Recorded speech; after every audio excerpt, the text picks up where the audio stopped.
नमस्कार दोस्तों, आप सभी का स्टॉक इजी में स्वागत है। दोस्तों आज हम बात करने वाले हैं मॉरिशिका टेक्नोलॉजी आईपीओ के बारे में, जो कि 12 फरवरी के दिन ओपन होकर 16 फरवरी के दिन क्लोज हो जाएगी। सबसे पहले हम देखेंगे इसके बिजनेस मॉडल को कि कंपनी क्या काम कर रही है जिससे कि इनका रेवेन्यू जनरेट हो रहा है। फिर हम इनके ग्रोथ ड्राइवर्स को देखेंगे कि फ्यूचर में कंपनी कैसे ग्रोथ कर सकती है। फिर हम देखेंगे लास्ट में इनके रिस्क को, कैसे कौन कौन सी चीजें हैं जो कंपनी के कैश फ्लो को हिट कर सकती है। तो सबसे पहले बात करते हैं कंपनी के बिजनेस मॉडल के बारे में। कंपनी का business model mainly government, defence, IT and telecom infrastructure project पे ये बेस्ड है। और ये कैसे काम करती है, गवर्नमेंट, पीएसयू, डिफेंस यूनिट से ये टेंडर बेस्ड ऑर्डर इनको मिलता है। कंपनी ओरिजिनल इक्विपमेंट मैन्युफैक्चरर से प्रोडक्ट प्रोक्योर करती है और bill to ship model follow होता है। यहाँ पर बिल कंपनी के नाम पे आता है, प्रोडक्ट डायरेक्टली क्लाइंट के साइट पे डिलीवर होता है। और कंपनी क्या सर्विस प्रोवाइड करती है, company IT, telecom, infrastructure solution, auto take, defence related solution, repair, installation, on site support.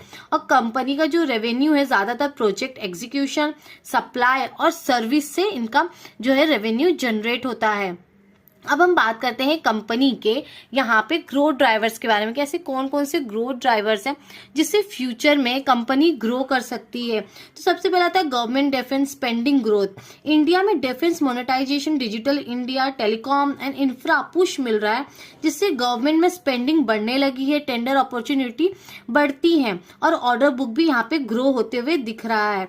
और यहाँ पे अगर आप देखेंगे तो long tenders and approval process is equals to entry barrier है। यहाँ पर ये प्रोसेस न्यू प्लेयर्स के लिए टफ है, एग्जिस्टिंग प्लेयर को यहाँ पे एडवांटेज मिलता है। और इनके पास रिपीट ऑर्डर्स हैं, लॉन्ग टर्म रिलेशनशिप इनके अच्छे हैं, डिफेंस एंड गवर्नमेंट क्लाइंट के साथ रिलेशनशिप स्ट्रांग होने की वजह से, और वंस अप्रूव्ड वेंडर बन गए हैं तो रिपीट बिजनेस के यहाँ पे चांसेस हाई होते हैं। अब हम बात करते हैं कंपनी के रिस्क के बारे में। यहाँ पे गवर्नमेंट डिपेंडेंसी रिस्क बहुत ज्यादा है, ये कंपनी गवर्नमेंट के टेंडर पे ज्यादा डिपेंडेंट है। और यहाँ पे क्लाइंट कंसंट्रेशन रिस्क है, लिमिटेड क्लाइंट से इनका मेजर रेवेन्यू आता है। अगर कोई बड़ा क्लाइंट चला गया तो इनका रेवेन्यू यहाँ पे हिट हो जाएगा।